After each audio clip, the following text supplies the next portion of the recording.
I think that slowing down and there's going to be a lot of empathy that needs and grace that needs to happen with people just needing to talk for a very long time. As real estate agents, we end up having a lot of conversations with people who are inside their house and have no one else to talk to. 5-hour listing presentations. It's freaking crazy right now. And they need to talk through a lot of emotions. And so if you take the chance to hear and absorb before you react, then you can actually answer questions and realize that the motivation of people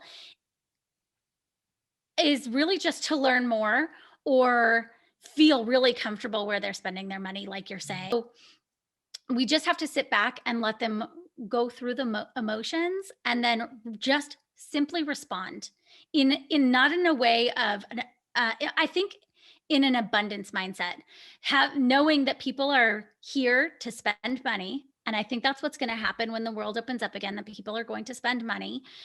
People that have had their jobs have saved so much money. So course creators that are out there, anybody who, if your audience has had a job, they have some money to spend. And so if we take the time to listen and absorb it and then just purely respond from a space of abundance rather than reaction and frustration, we're going to get a lot more done.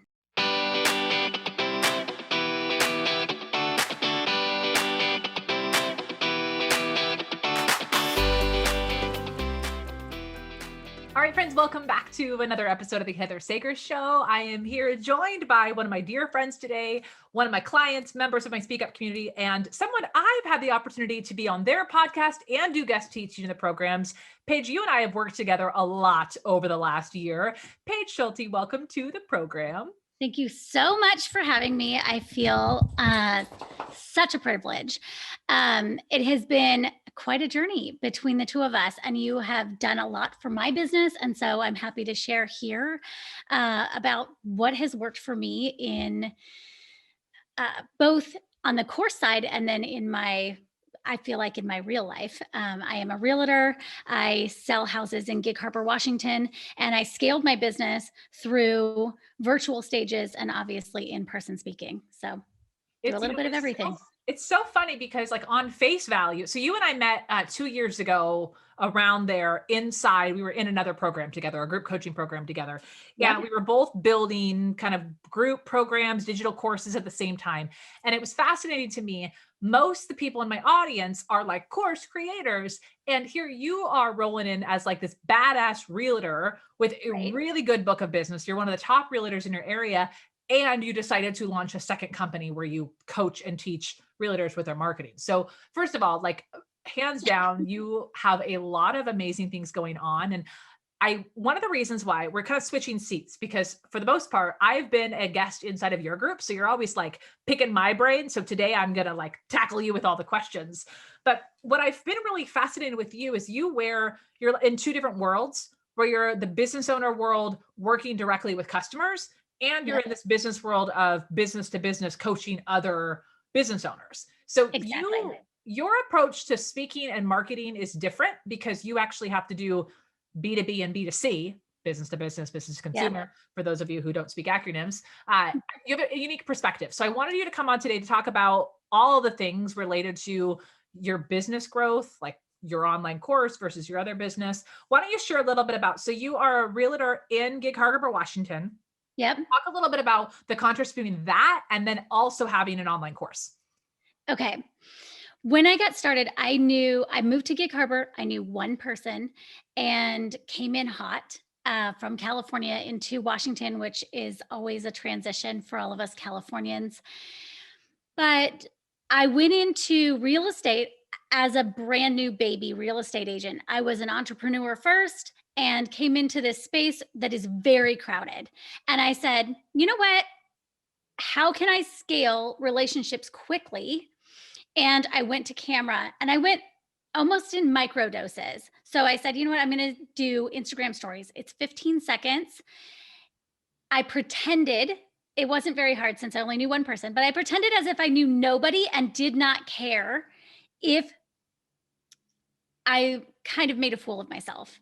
And so I allowed myself that grace You that literally had nothing to lose. Like there was nothing like to lose, there were no right? trolls, Like, nothing. right. So I had nothing to lose. I was documenting instead of forcing myself to create, which Mhm. gave myself some grace too, to say, come with me as I explore my area or as I build my business. And I did the same with the course too. I said, come along with me. Let me teach you what I've taught myself. And now, even still, if you listen to my podcast, even now, I feel like my podcast listeners sometimes know, okay, this is clearly what Paige is working on. All of her guests are doing everything SEO related, where I'm doubling down in that area. So I took the opportunity to show up in very small doses and get used to seeing myself on camera, getting more confident in the angles that I liked looking at myself, even though if I ever talk to somebody on the other side of the camera, they never look at me as critically as I do. And I reminded myself, my mind, in the back of my mind, if I'm not going to get stuck as a perfectionist, I have to post and go. So that's how I started to say, just post and go, don't rewatch it. And you came into my life at the perfect time when I was ready to level up and say, how do I not start every single Instagram story with, okay, okay, okay, and practice some different words to start myself off and become more aware of how I was speaking to my audience so that I came across more polished. So, Yes. Okay. I love this. And what was fascinating was you took some of the things we talked about inside of Speak Up to Level Up and just in our conversations before you even joined, you started applying them not only in your program, but you were right. also applying it to your like client work. So Yes. working in that too. So part of today's conversation, I feel like I'm on Clubhouse. Let me set the room. Part of today's conversation is around not just how speaking can help be an accelerant for your business to get exposure, but more Right. so how we can use be more intentional around all of the micro opportunities that are around us every day, whether it's Yep. in a service-based business or a coaching business, like looking for the opportunities to practice to get more confident. Because Yeah. And go ahead. it was interesting when I was starting out in real estate to take everything that I learned in the online world and apply it to the offline world. And then I switched it from, I really took the things that I was learning in terms of telling my story, being I just yesterday, somebody booked online for a listing appointment and I went to the listing appointment, had the opportunity to sit down with them, talk a little bit about my journey when it was appropriate to create that rapport one-on-one with them and share the facts that related to their house and everything like that, but really just take that online relationship and put it in person on a micro stage at their kitchen table. Mm. So those are interesting opportunities, especially when we look at how to create the most human connections. When you get We were talking about this mini impromptu retreat that we did this past weekend. All of those women I had met online through video and all of that kind of stuff. And then we were getting the opportunity to sit down one on one together and share our stories and have different conversations that were still relating to like creating our expert, establish ourselves as an expert in our field, but then also bring our personality to actual real life. How is So it working with talking with real humans again, like not on a screen? You guys were actually in an Airbnb. I'm still kicking myself that I missed this girls' weekend. I That can't, I mean, like I said, we were a little less productive post COVID, of feeling completely unleashed in that way. But it was really fun. And it was, like I said, an amazing experience to have had these real relationships over the past couple of years with some of these online entrepreneurs from North Carolina coming across the country and meeting in real life for the first time. And some of it is interesting to see how personalities translate from Instagram to real life because Yeah. you're like, oh, now I see why you are an online entrepreneur. So Okay, now I want to know like what does that mean? it's just, yeah, right. Hey, Some. I think a lot of times, like I'll speak for me personally.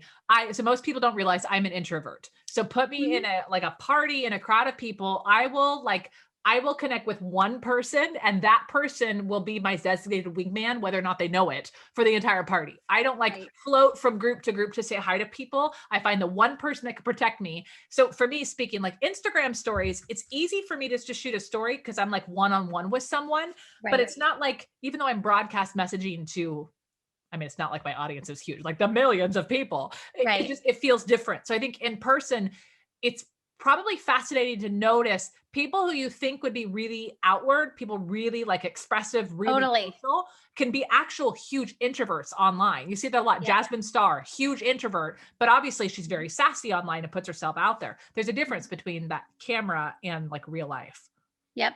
And I think we found some of that out, and some of it was what you see is what you get. Yeah. And then there was a definite blend for other people. So yeah, okay, it's fascinating. Okay, I'm curious. So working back, we started working together a year and a half ago, almost. It's been over a year.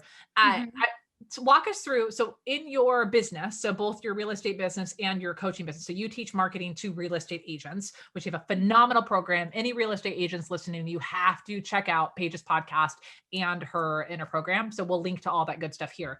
But talk a little bit about how your confidence in speaking and articulating yourself has changed, and just how has your business changed the more confident you've grown with using speaking in your business? I think one of the things I hang on to the most when we talk about growing, it's almost growing as a celebrity in your own field. And as you get to the stages of how you grow in your industry, how you can talk about your successes. And that's some of the things that you taught, was how to tell your story from, baby birth of business to where you are at present time, without sounding boring and dull or so braggadocious that people lose interest. And they're, especially in a business like real estate, where it's always, peacock feathers flying like crazy. It's exhausting. Clubhouse is the worst for it. So I apologize for anybody who steps in on clubhouses with real estate agents. It's how many houses have you sold?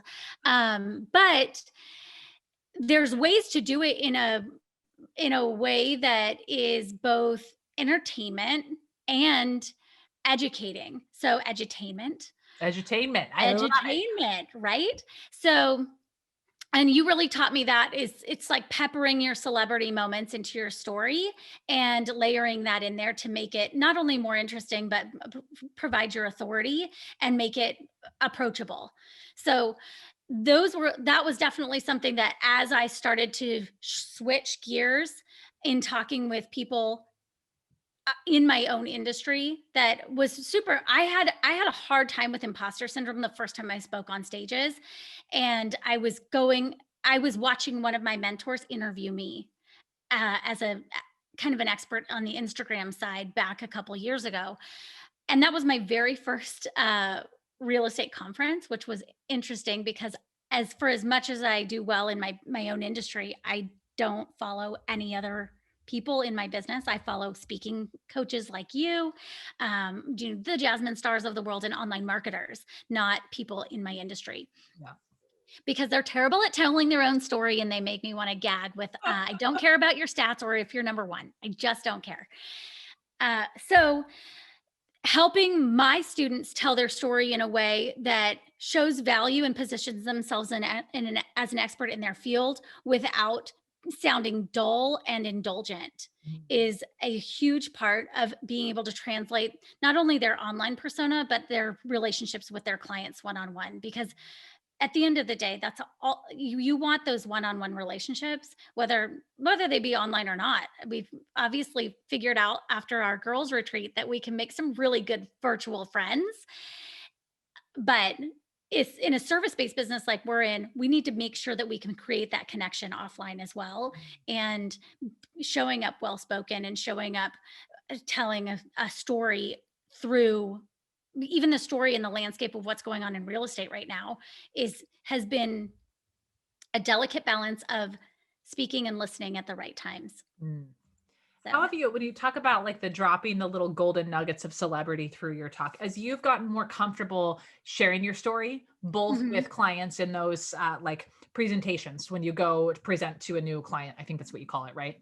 Listing presentations. Listing Yeah. presentations. Yeah. Mhm. So between that piece, but also you do webinars. You did live webinars Mhm. for a while for your program where you're Yeah. sharing your story to get people buy-in. How have you noticed, like, what difference has it made as you show up and talk about yourself now? Like, how is it now versus how it was a year ago?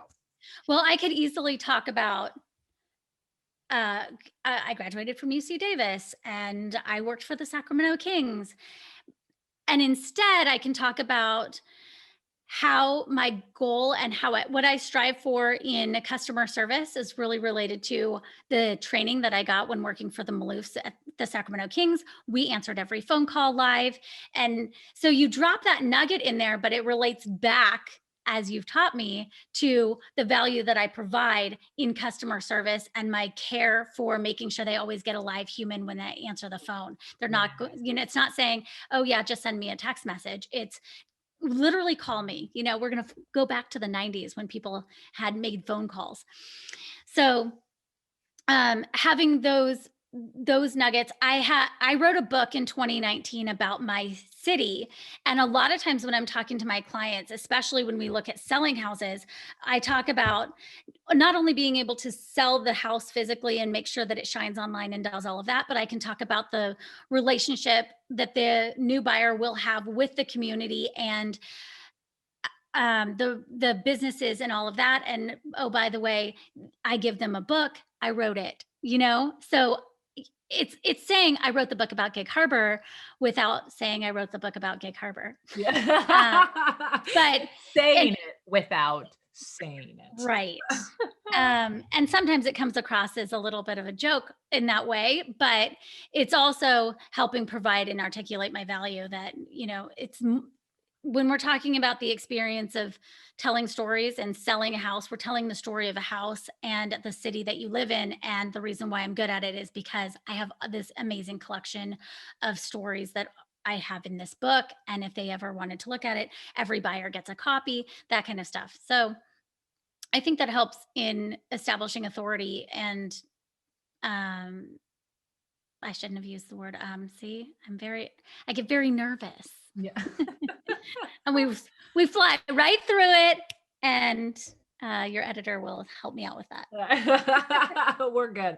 We're good. So, okay, so one of the things I'm curious about is within your field and with who you like, again, that's this interesting two sides, right? Where you're working with as a coach or a teacher for other business owners, but they aren't necessarily speaking on these big live stages. It's more micro moments. So one of Right, the things I want to talk about is you don't have to be on a big stage to benefit from having stronger speaking skills. So right. what are some of the ways that you've seen not only your confidence grow, but also how you've helped your clients grow their confidence just with speaking in general, like the different ways that that's happened in business? Well, first of all, they just have to start. I mean, you have come in to our group and given some amazing advice related to the technical stuff, the lighting, the camera angles, all of that kind of stuff. And then it's understanding that you're showing up and giving them value that they have to get it from you. I saw one of my students recently. We are in a horrible low inventory problem with our buyers right now. It's really hard to work with buyers. We have no houses to sell, and we need to educate our sellers about what an opportunity they have to sell their house. And I've told all of my students, I said, you have to go out there and help them understand with the coronavirus, if they're not paying attention, they think the world is shut down. They're not following the news of the real estate market like we are. And one of the ways that I saw them do this and to have the confidence to get on stage, and I'm talking Loom. We know Loom video. If somebody is not familiar with the technology, it's a tiny little video where you can record your screen. Yeah. And one of my students had the idea to do a CMA, which is a market analysis for a house, on Loom and walk them through what it looks like for their house and show up as much as they can as a human during COVID and educate them on the value of their house. And it's such an amazing way to take the spotlight off themselves as somebody that says, "Here I am, you must watch me, but here, let me teach you about this amazing asset that you have." And I think the fact, honestly, that the camera little shot is so tiny gives them enough momentum to be like, "Okay, I can do this." It's kind of not It's even there. It is, but it's it's kind not. of not even there. Yeah, but you get to hear that voice and you get to have that conversation. Bomb bomb videos are another one that are like little opportunities for them to serve their clients in a way that creates that connection a little bit better, and they get more and more comfortable with putting themselves out there. I So love this. I love this. that I'm gonna add to this for just a moment. What mhm, I hear a lot of times when people are like videos, they're like, "Oh, but I have to do my hair and makeup, and oh, I have to get ready."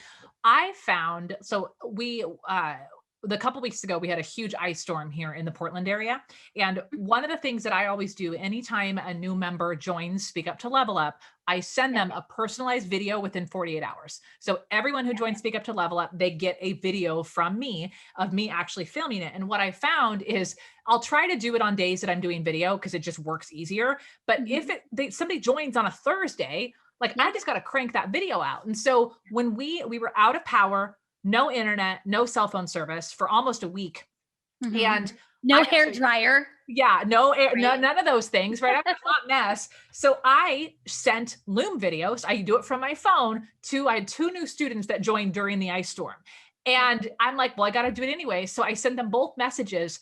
One of them was from, I can't remember, like one was from my car, one was from somewhere else, but I looked like a hot mess. And I just told them, hey, by the way, we got some power outage issues. Yeah, Normally things are going to be a little different, but here's what you can expect. So I share this because I think a lot of times in our heads, we think we have to show up perfectly, but something like Loom actually opens up this door of connection with your audience, where yeah, especially in a service-based business, you can use it in unexpected ways. So I love the fact that your clients are learning that they can do that too, and yeah, be a little braver with that little tiny video bubble, but use it for a value of like a teaching for their clients. yeah. And it I mean, I was actually so blown away by not only overcoming the camera side, but finding I had never taught them how to do that. They knew about the services and stuff, Yeah. and they had put it together and said, "Here's a way to serve my clients better." And I think that comes from microdosing on a camera, like getting yourself confident enough to say, "Oh, there's got to be a way that I can walk them through this without feeling like I'm pushing myself too much on somebody," but then establishing yourself as an authority and then also taking that relationship to the next level, because Mhm. people are going to remember that when they get that response back, and it's so timely.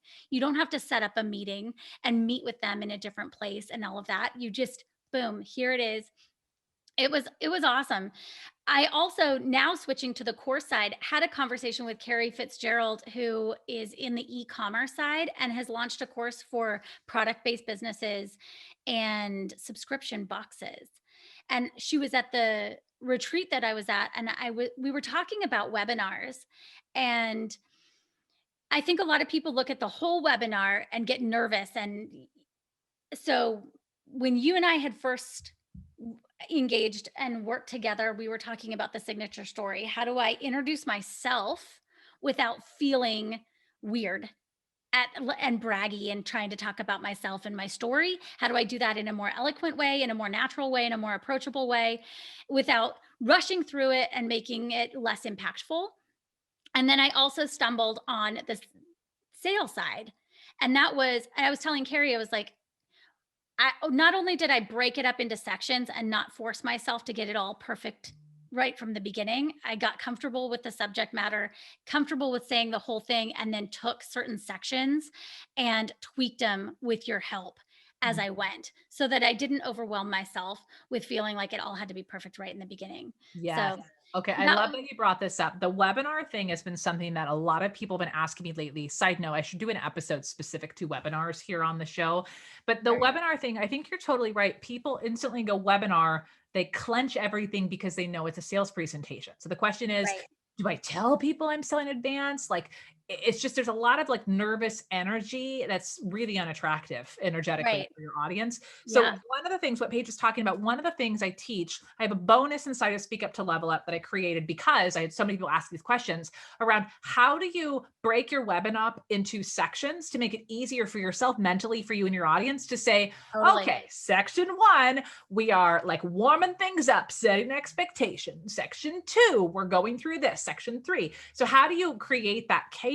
So for you and I worked on that one-on-one to help give you like a power boost to make sure that you're feeling really good. So what, without giving away the farm here and making this all about webinars, what would you say was the number, what one of the best tips or insights that you took away that shifted things for webinars for you? Well, I mean, I had such a great case study. I did 2 webinars right away, and then recorded the second one, sent it to you, and I had enough time in between that you could pick it apart in an eloquent way that didn't make, not in a bad way. I don't mean that in a bad way, but like really dissect it Tore and it down. tear me down, build me back up. But to dissect it and find the ways that it could be stronger. And the last 2 webinars, making subtle changes, changing in, I mean, very small things, inflection, obviously bringing in price at the right time and making sure that the sequence was good. So there were some bigger things, some smaller things, that everything fell into place, and we had so many more conversions. It was beautiful. And I think you can take the cadence of a webinar and those pieces from start to finish and very easily translate that into like a listing presentation. And you go from, let's sit down and talk about your house and what a good experience looks like for you. Let's talk about me a little bit. Let's talk about the facts. And then let's talk about the sales pitch at the end. So you can take webinar land right into an in-person presentation very easily. Yes. And that's, uh, and then you watch your conversion soar. It's amazing. And I would say, and this is, nobody paid me to do this, but we talk about in the world of copywriting, like how copywriting is king and or queen, whatever we want to say. My 12-year-old is Royalty, offended. copy royalty. Royalty. Yes, copywriting, you have to be good at copywriting, but I think the speaking side is just as important, especially when we're looking at spoken language, when we get one-on-one with clients that are virtual, or we get one-on-one with clients. You have to have both of those nailed. And in order to get the clients in the door, you've got to have an eloquent copy. And in order to convert them on a high-end sales pitch on the phone, you've got to be able to tell your story right. So those 2 things have been areas where I've invested heavily in, and I'm really grateful. They've changed my business. So I'm so glad to hear that. I'm glad that you brought up that thing with copywriting, because I think a lot of people, I know for me, I'm like, well, copywriting, I'm going to hire it out. And I hired it out, and I've had great success with the copywriter that I've used to hire out. And what I've realized is this is going to be like a weird tangent here for a moment, but I was compartmentalizing sales copy from my speaking. And I think all of us do this. We think sales page is different. We're like, have our sales page. Oh, that person's working on that. Now let me build my webinar. And let me just tell you, for anybody listening who does webinars, what's on your sales page is the same content that's in your webinar.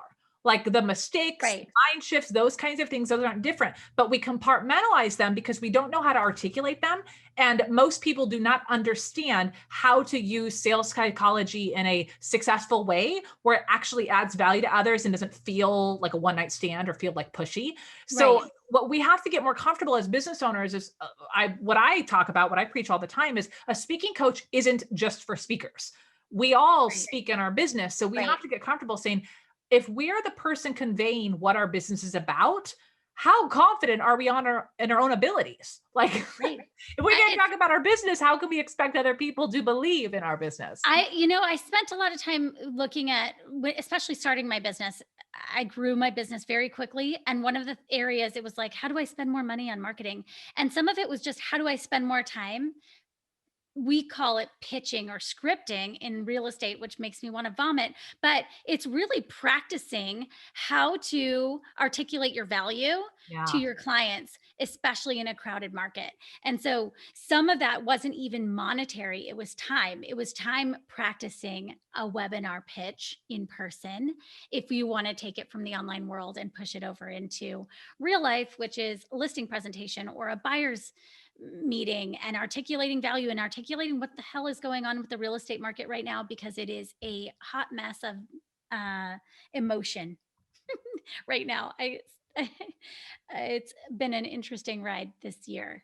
There's a lot of things, but I think that piece there, people think about role play. Anybody who's ever worked in Yes. sales, they've had to role play Yeah. sales. But I think we kind of roll our eyes and compartmentalize that. But Yeah. at the end of the day, like as business owners, we have to anticipate, what are people going to ask us questions about? What are going to be those objections that what's happening right now with the pandemic, with life still being shut down in most areas, people aren't really traveling as much. It's going to start changing here more as more and more people get vaccinated. The world is going to start opening up at some point. We have to determine. It's going to be the roaring 20s, by the way. Yeah. We It's have going to be insane. it's going to be crazy. We don't quite know how to navigate, but what we do need to start anticipating is, what are those conversations going to be? So one conversation, I'll just give like the bonus tip for everyone that need to be practiced with their articulation, is, how are you handling pricing objections? How are you handling somebody who goes like, well, that's too expensive, or I can't afford that, or whatever else? Mhm. Most people trip up and just like, well, and they want to be defensive. But those are just questions that engage the conversation. So how do you articulate the value when somebody asks you that question? I think more people can, that's an example of speaking. Like that's an example of, how do I talk about money? How do I talk about value? How do I talk about payment plans versus pay in full, and describe the benefits? Those are all things that I think people want to hide from, and they just want their website to do it for them. But Right. in your world, it's relationship building. You can't have a website do that for you as a real estate agent. I mean, I had somebody ask me the other day, they were like, is there negotiation in your fee? Which comes up a lot, especially in a seller's market.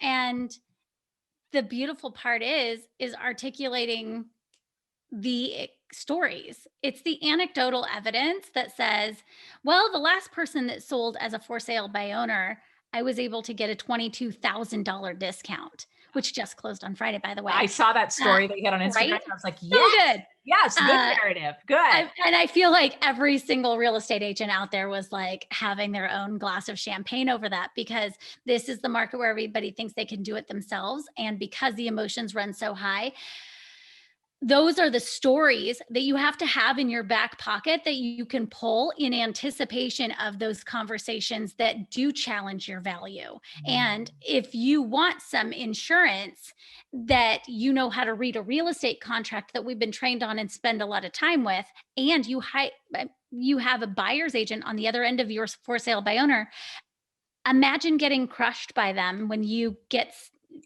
a snag in the process. And similarly, on the other side, on my course business, I had somebody call today to pick my brain, which, please don't use that word to people. I know. I can't even. I was like, please don't pick my brain. It hurts. I've seen henpecking before. Anyway, but I had a conversation with her and I said, hey, by the way, my course has this entire blueprint for success for you. I'm not trying to sell you on it, but I'm letting you know that this is something that is available to you if you wanted to dig deeper. And that was part of a bigger conversation, but it was a really easy transition and segue into, if this sounds like a good fit for you, I have something else that really helps you go step by step, and your business will skyrocket if you put in the work. Yes. So I agree with that. I think when you brought up that piece around somebody questioning like, oh, will you negotiate your fee? I think a lot of people, there's like a path that happens. There's one type of person who's going to be like, okay, I can come down. Like immediately they'll just negotiate. Yeah. There's another kind of person who'll be like mad and like defend of like, I'm worth it, blah, blah, blah. That's not helpful. But or there's somebody who's brave enough to have the conversation. And like answering like a flat out, I actually don't negotiation fee, but I'm wondering if you're asking this question because maybe you're concerned that the value won't be there. And then you can have a conversation around value. I think if you have additional services that you offer that other agents don't, or other, your business provides that somebody else doesn't, your unique value edge, maybe they don't understand what your unique value edge is. And you need to dive deeper into explaining what that is to help them understand that.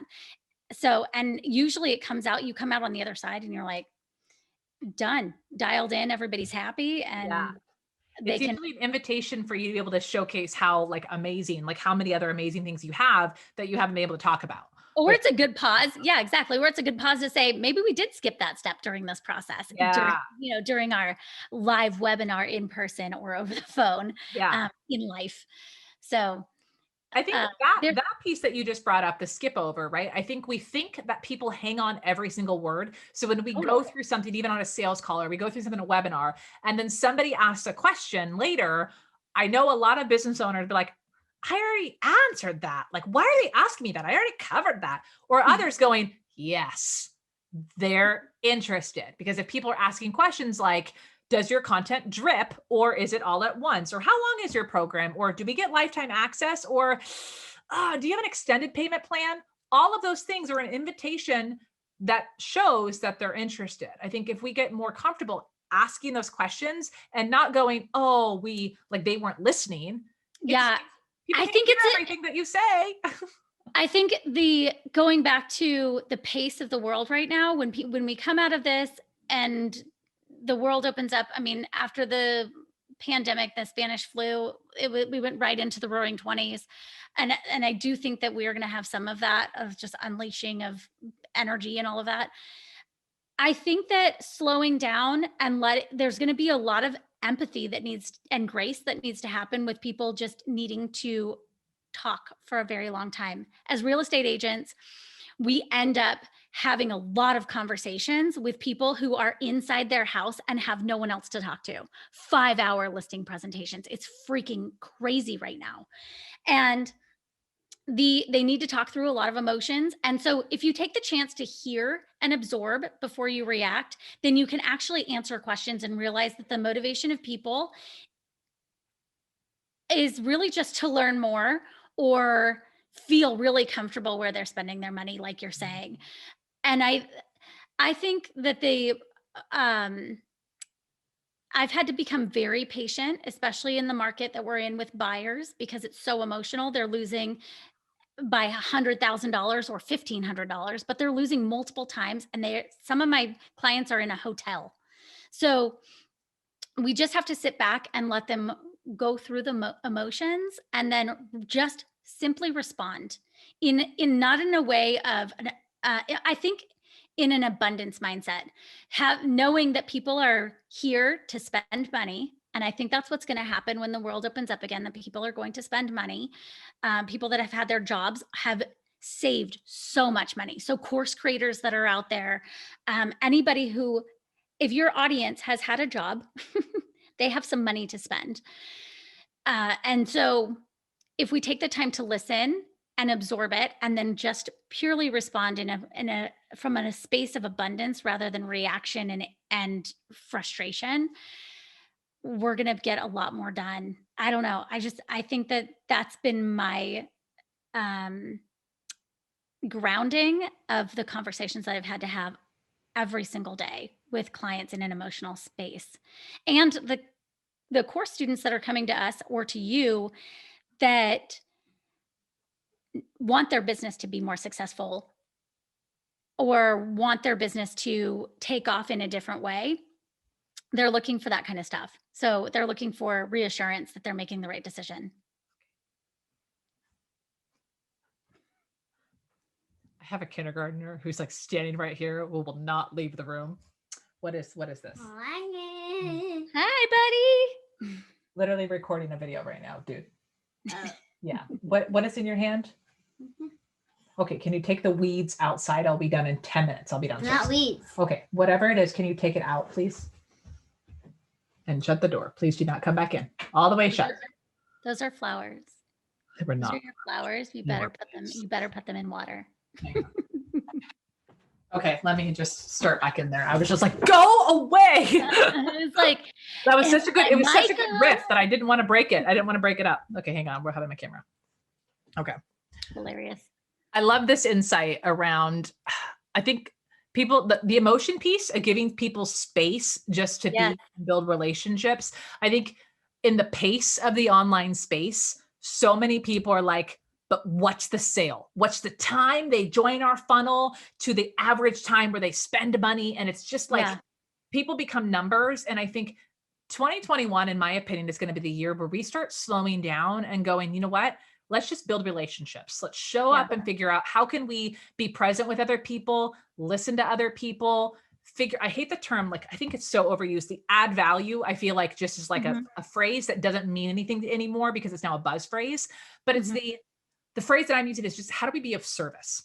How do we be of service? Whatever that means to the audience, I think it will circle back and we need to trust with that. So whether it's service-based business or an online-based business, whatever that looks like, I think slowing down to serve is what, as cheesy as it sounds, it's what humanity needs. Like I think Clubhouse is, for as much of a time suck as Clubhouse is, I think Clubhouse has been so refreshing in the way of like, okay, this is something new. There's excitement in making those connections, even though it's somebody that I've been following for a while. I feel like I know them already. And now I got a chance to actually talk to them. And now they're showing up on my podcast. It's like shortening that relationship. And I think it's fascinating to have the audio only aspect. Yeah, I agree. But and to that point, because this is a speaking podcast, being articulate with your 30-second intro, please, for the love of God, keep it short. And then also ask your question. We're still learning the nuances there, but I do think that Clubhouse has given opportunity for people to make some new connections that I think that people have been yearning for. So going into 2021, I have had a different experience as an online course creator because I am willing to talk to a lot of my students on the phone, whereas a lot of other ones aren't. And because I'm in real estate, we answer the phone a lot since we're driving all the time. I can't text. I can't press buttons while I'm driving. We end up Bluetoothing and having hands-free conversations. For the record, police officers that might be listening. I like you just slid that right in there. That was very right. That was very smooth. So that has been also an amazing conversion tactic, which has just fallen into how my life works. But I talk to a lot of my students more often on the phone, I think, than most course creators do, because I am not afraid of it. And that overall, I think people are super respectful of all of our time as busy entrepreneurs. So nobody's stalking me and calling me and taking. I think this is a good tip, because what you're doing is you're challenging what people teach, right? I'm not going to go off on this tangent, but at some point I'm going to do this. I have a big issue with, I'm going to get flack for this. People always talking about their boundaries and building up all these boundaries. And it just, okay, let me just tell you this real quick. I get really, really frustrated when I'm talking to people online and they make it feel like they never work. And I know I shouldn't have any judgment on that, but if I'm trying to work with a service provider or someone, like, don't make me feel like I am the absolute least priority under the sun. Like, I don't need you to work all hours of the day, but I need to feel like you are ready for me, even if you only work 2 hours a week. That's one of the things that I've learned, that there's a lot of conversations around putting up boundaries. Your boundaries aren't like, they're for you and you need to have them, but your client really shouldn't be like privy to how little you work. I don't know. That's just my personal opinion. It just feels weird to me, but that was a tangent. What I'm loving you saying here is you already do well with phone calls. You love that connection. That's how you serve clients. And I think anything I've read in the online space, nobody else would say that's a good idea. Right. Do it anyways. And I love that. I think that's a really, really smart thing, because for you, it works and it creates value for your audience who also uses the phone with their people. Right. Right. Yeah. I think for me, I've always said, okay, there are normal constructs for whatever best practices exist right now in the online space. But what actually works for my audience? For busy real estate agents, they want to have access to a course whenever they aren't busy. And so adjusting my course faster than the timeline of all the gurus say works for me. Having the ability to call somebody, I mean, my phone number is everywhere. If any of my students wanted to call me, they could. They are very respectful. My phone number's plastered on a freaking billboard. They could call me anytime. Literally, like, Literally on a billboard. And it's at the end of all of my emails too, because I have dual roles as also being a real estate agent, and my yeah. SEO is so on fire right now.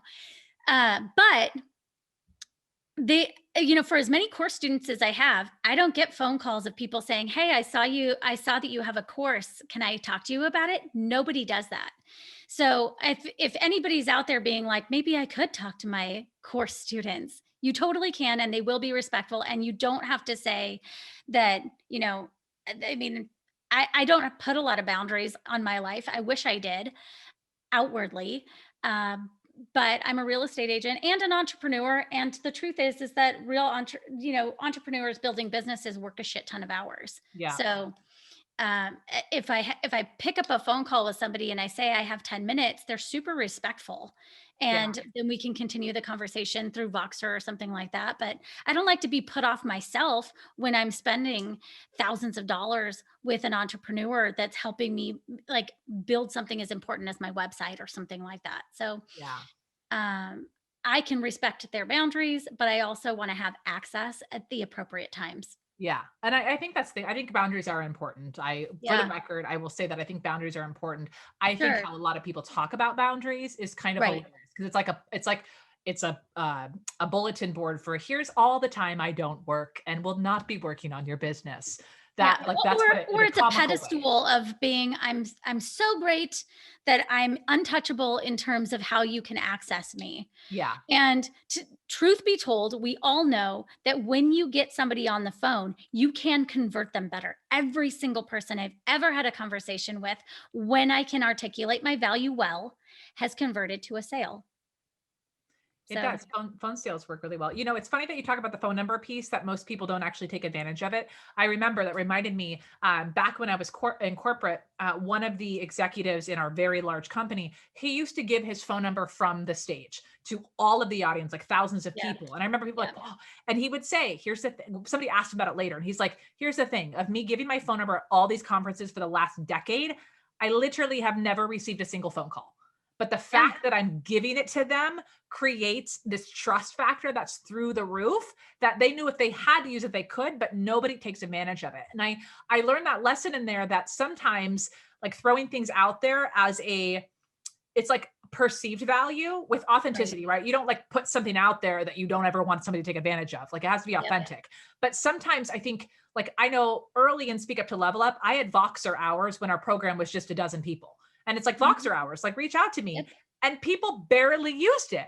And I was Yeah. like, well, it wasn't that it was not a cool thing, but people were very respectful and they used the Facebook group and they used the live interaction times. Mm-hmm. We don't have that anymore, but we have other ways that we connect. But I think that is something. I think this is a good idea for us to reimagine. How do we connect with other people so that we can just talk like a normal person and build Yeah. relationships? I mean, it's definitely something, especially in the course world, when Zoom isn't. I remember right when COVID happened, and I'm in Washington, so we had the first US outbreak up here in the Seattle area. Yeah. And I got on it quickly. We had a pivot to profit webinar before Zoom was a thing. Yeah. And then when I was like, oh, okay, these people really could use my course, and I opened the course again, it was a different experience for all of those people because they had had 3 to 6 months of Zoom by the time, in the 2 times that I launched in 2020.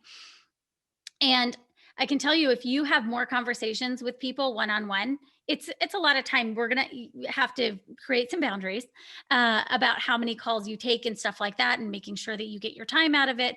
Or what are they, 7-minute calls or something. How you could probably really create some major conversions if you rethink the live webinar launches in 2021 because of the Zoom fatigue. Yeah. I'm fatigued just watching my husband work all day. He's on Zoom all day, every day, and he is not on a webinar taking a master class. He's just literally working. Yeah. So People need connections. We just opened up this new thing. I hope that you're able to attend here soon. This new thing inside Speak Up to Level Up. It's called a monthly lab where people come. It's on Zoom, but it's just networking. It's networking and practice. People practicing yeah. speaking. Okay. Just go to breakout rooms, 2 to 4 people, and they get to practice their stories, their interviews, whatever it is that people need to practice. But what I'm noticing is people are like hungry to connect with other people and chat, of not just sit on a Zoom and watch, but hungry to actually collaborate and connect. And it's been a really, really beautiful thing. But I foresee more of those things happening, more networking events, even if they're virtual, but more of that where it's less pushing information out and more collaborative episode on this, by the way. But yeah, more of that piece around talking and building relationships and connection. Yep. And that's honestly what I think we had one roundtable where we were like, what's working and what's not working.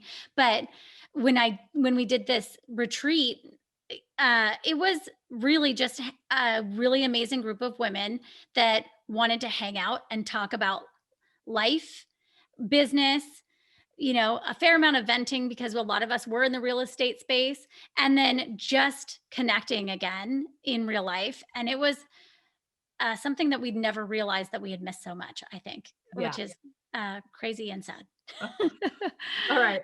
Damn it, COVID. Yeah. Oh my gosh. What a year. What a year. Okay. So thinking about, so those listening, most people are listening are coaches or service providers or course creators. If you had to give them one tip to help them increase their level of confidence talking about their business, what would be one tip or strategy that you would share today to help people out? Hire Heather Sager. Beyond the given. I know. I'm sorry. Yeah. I feel like it's as cliche as it comes of just getting started and just getting out there. But coming in and being of service is the number one way that I scaled my business as fast as I did. Every time I go into a Facebook group, a networking event in person, even those micro opportunities within your own company. Yeah. Because I still work in an office with a bunch of other agents, even those opportunities to take the stage and share something that's worked for me in a coming from a place of abundance and sharing with my fellow colleagues who are also my competition, that will always come back to you. And I think that's made a huge difference in the success that I've had in knowing that I am a resource for my community. I'm a resource for my industry. I love that. I think that's a really beautiful way for us to put this up in a bow. I think that word of service that is slowly becoming my unexpected word of the year is focusing on that. I think if we had more of that, it actually would help us be less nervous, less caught up in our own head around what we're going to say or how we get it right or all the filler words and all those things. I think if we just focused on how can we show up and serve, it puts the emphasis on the audience and not on our own needs. Yeah, always shining the light on other people. I'm working on doing that and just kind of watching the good things that are coming out of my course and the successes that are happening, and how do we give them the opportunity to speak on that on my own podcast. And then in my business on the real estate side, talking about the successes that they've had of pivoting through COVID and shining a light on our small businesses and helping them get back out there and get their doors back open and get people safe and feeling comfortable and coming and supporting our small businesses that keep our businesses humming and our communities strong. You've been a really good example of leading through change this year. I think that's one of the most important things as a business owner is stuff's going to go sideways. So how you react to it, how you pivot, and how you demonstrate positivity and forward motion to your audience is instrumental. It's being the leader for your audience, and you've done an exceptional job with this year. So I'm so grateful for you. I'm so proud of you for all of you done. I'm appreciative. I know people listening are like, who's this chick? I'm not a realtor, but how do I connect with her? Where can people find you online and learn more about what you do?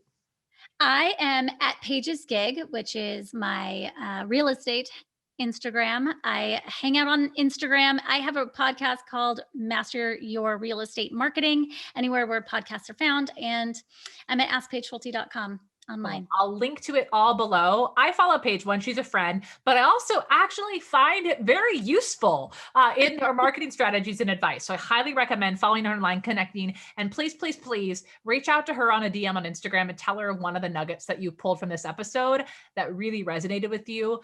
I don't know about you, but like, for me, I do a lot of speaking. A lot of times it's speaking into a black hole where you don't always know where your message lands. So I'm going to throw this thing out here. I'm going to start talking about this more and more. Whenever you're listening to a podcast, whenever you're watching a video or reading a post, this is for all of you. If something resonates with you, tell the author, tell the speaker. The more that we can tell people how their messages are resonating with us, this fuel for us as creators. And I hope that it literally changes our life and keeps us going. That's all I have to say. Does. And for those it is life. Like, you're going to need that for your people too. So start the habit of telling people how their message impacts you, and that will come back to you. It's a full circle 100%. Moment. Yep. All right, love it. Paige, thanks for being here. Thanks for listening, everyone. Make sure that you rate and subscribe to the show so that you get more goodness. And if you're listening to this, reminder, episodes are now on YouTube. So if you want to watch this episode or any in the future, come check out me on YouTube and you can see us all in beautiful action. I'm even wearing lipstick for you. All right, friends, see you real soon.